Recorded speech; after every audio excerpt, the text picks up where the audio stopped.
Assalamualaikum warahmatullahi wabarakatuh. Halo semuanya.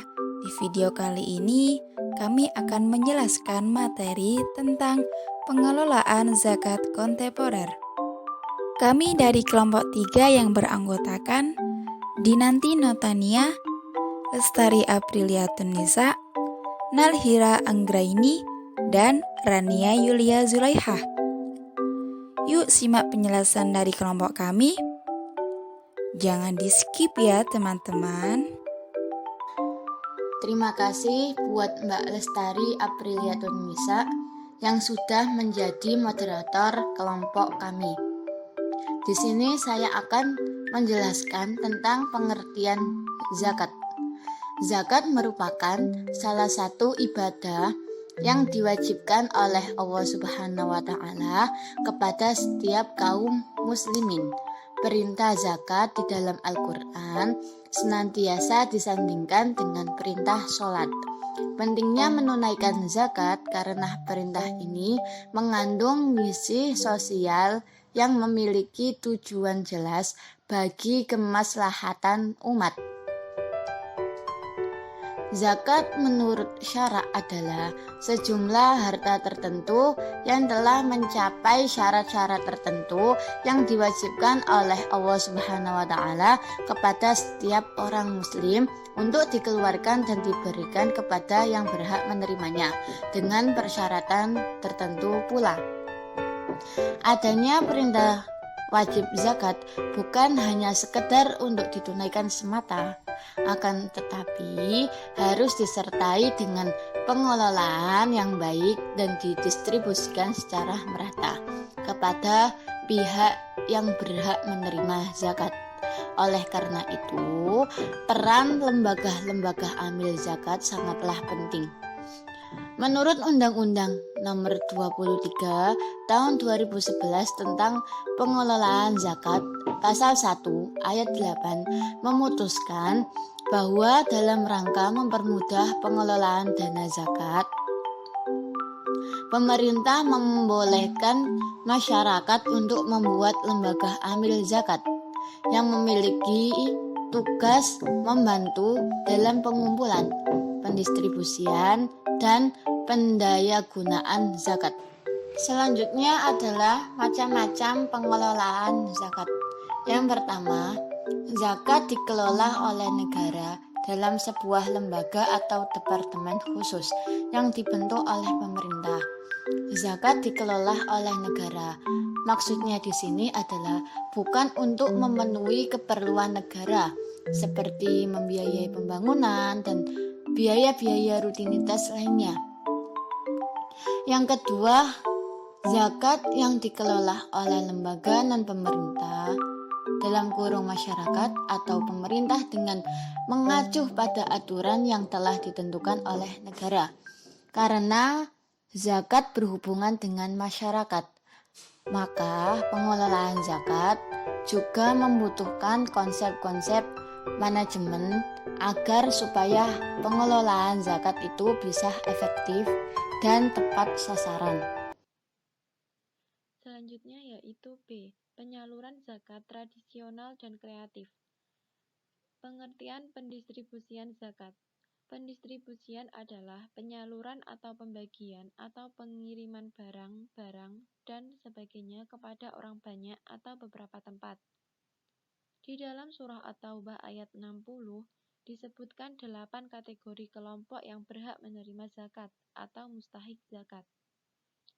Yang artinya, sesungguhnya zakat-zakat itu hanyalah untuk orang-orang fakir, orang-orang miskin, pengurus-pengurus zakat, para mu'alaf yang dibujuk hatinya untuk memerdekakan budak, orang-orang yang berhutang untuk jalan Allah dan orang-orang yang sedang dalam perjalanan sebagai sesuatu ketetapan yang diwajibkan Allah.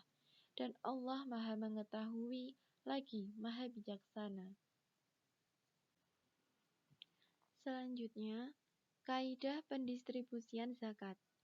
Apabila zakat didistribusikan di luar wilayah zakat itu dikumpulkan, sedangkan dalam wilayah tersebut masih banyak mustahik yang membutuhkannya, maka hal itu bertentangan dengan hikmah yang ingin direalisasikan dari adanya kewajiban zakat.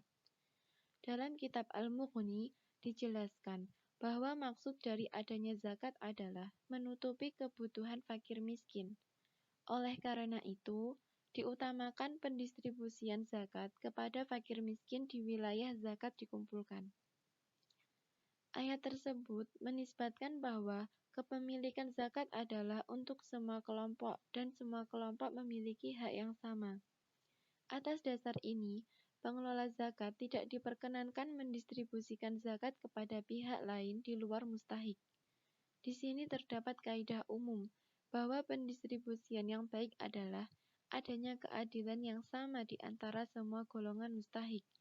Maksud adil di sini, sebagaimana yang dikatakan Imam Syafi'i, adalah dengan menjaga kepentingan masing-masing mustahik dan juga kemaslahatan umat Islam semampunya. Berikutnya yaitu pola pendistribusian zakat.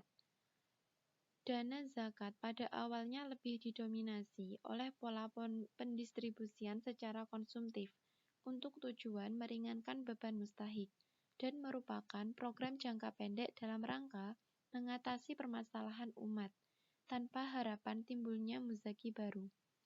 Namun saat ini pendistribusian zakat mulai dikembangkan dengan pola pendistribusian secara produktif dan konsumtif. Selanjutnya yaitu penjelasan pola pendistribusian zakat.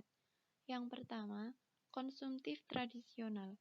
Pendistribusian zakat secara konsumtif tradisional adalah zakat dibagikan kepada mustahik untuk dimanfaatkan secara langsung untuk kebutuhan konsumsi sehari-hari.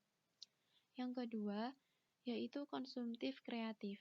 Pendistribusian zakat secara konsumtif kreatif adalah zakat diwujudkan dalam bentuk lain dari barang semula, seperti pemberian alat-alat sekolah dan beasiswa untuk para pelajar atau bantuan sarana ibadah seperti sarung dan mukena.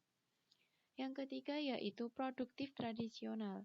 Pendistribusian zakat secara produktif tradisional adalah zakat yang diberikan dalam bentuk barang-barang produktif, seperti pemberian bantuan ternak kambing, sapi perahan, atau untuk membajak sawah, alat pertukangan, mesin jahit. Pemberian dalam bentuk ini akan mampu menciptakan suatu usaha. Yang terakhir yaitu produktif kreatif. Pendistribusian zakat secara produktif kreatif adalah zakat yang diwujudkan dalam bentuk pemberian modal, baik untuk membangun proyek sosial atau menambah modal usaha kecil, seperti pembangunan sekolah, sarana kesehatan, atau tempat ibadah maupun sebagai modal usaha untuk pengembangan usaha para pedagang kecil. Selanjutnya yaitu lembaga pengelolaan zakat. A. Badan Amil Zakat Nasional atau Basnas. Basnas merupakan lembaga yang dibentuk oleh pemerintah pusat untuk melakukan tugas pengelolaan zakat secara nasional. Secara kelembagaan bersifat mandiri, non-struktural, berkedudukan di Jakarta dan bertanggung jawab kepada Presiden melalui Menteri Agama. Dalam melaksanakan tugas dan fungsinya, Basnas Provinsi dan Basnas Kabupaten atau Kota dapat membentuk UPZ atau Unit Pengelolaan Zakat pada instansi pemerintah, badan usaha milik negara, badan usaha milik daerah, perusahaan swasta, dan perwakilan Republik Indonesia. B. Lembaga Amil Zakat Nasional atau LAS. LAS merupakan lembaga pengelolaan zakat yang dibentuk atas inisiatif dari masyarakat. Sampai saat ini ada 17 LAS skala nasional yang telah mendapatkan izin dari Kementerian Agama. Di antaranya NU-Care, Lazisnu atau Lembaga Amil Zakat di bawah naungan NU, Lazismu, Lembaga Amil Zakat di bawah naungan Muhammadiyah, Dompet Duafa, DT Peduli, Rumah Zakat, dan lain-lainnya. Adapun persyaratan untuk mendapatkan izin, setidaknya LAS harus memenuhi persyaratan sebagai berikut. Terdaftar sebagai organisasi kemasyarakatan Islam yang mengelola bidang pendidikan, dakwah, dan sosial. Berbentuk badan hukum. Mendapat rekomendasi dari Basnas. Memiliki pengawas syariat. Memiliki kemampuan teknis, administratif, dan keuangan untuk melaksanakan kegiatannya. Bersifat nirlaba. memiliki program untuk mendayagunakan zakat bagi kesejahteraan umat dan bersedia diaudit syariat dan keuangan secara berkala. Problematika pengelolaan zakat.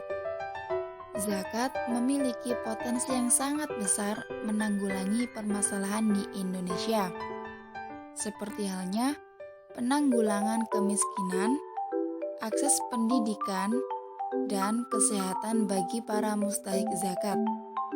Namun, implementasi zakat di Indonesia dihadapkan kepada sejumlah permasalahan.